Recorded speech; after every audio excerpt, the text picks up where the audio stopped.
Hi everyone, we are going to add and subtract decimals today. And so the first problem that we're going to take a look at is 3.5 plus negative 5.07.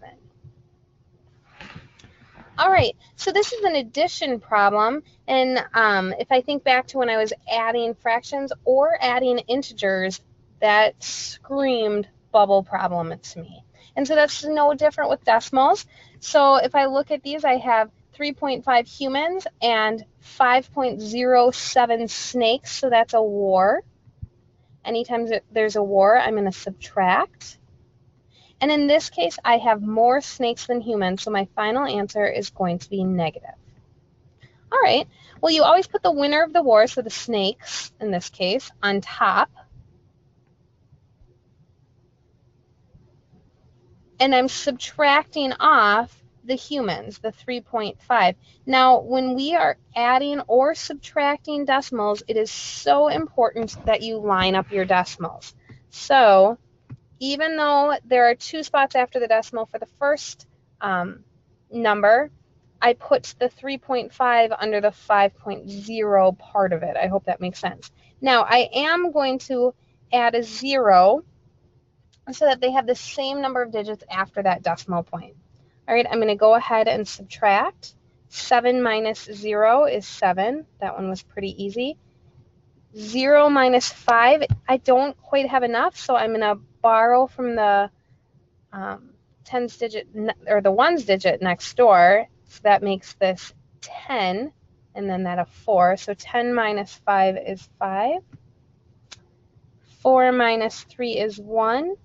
And then that decimal drops straight down. Now my answer is not 1.57, it is negative 1.57. Remember, it always goes back to your bubble. In fact, I could have started with a final answer box right after I did my bubble if I wanted to. All right, so that's our first example. Now we're going to try one more.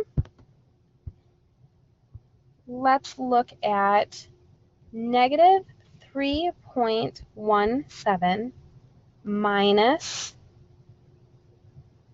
let's say 5.3.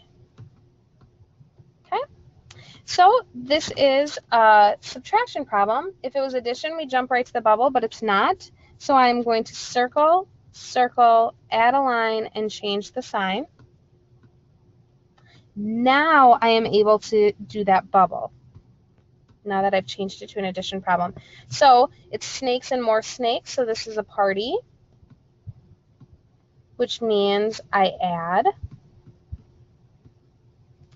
And it's a snake party, so my final answer is going to be negative. Now, in that last problem, I didn't do a final answer box right away, but sometimes it helps, and then you don't forget the sign at the end. All right, so I'm going to be adding these together. And again, I want to make sure that I line up my decimals because that keeps my place values all in sync here. So you can see underneath the 7, there isn't a digit. If we wanted to, you can put a 0 as a placeholder. 7 plus 0 is 7. 3 plus 1 is 4. 8, and then that decimal drops straight down. Go over to my final answer box, negative 8.47. All right, there you have it. Hopefully you have a better understanding on adding and subtracting decimals.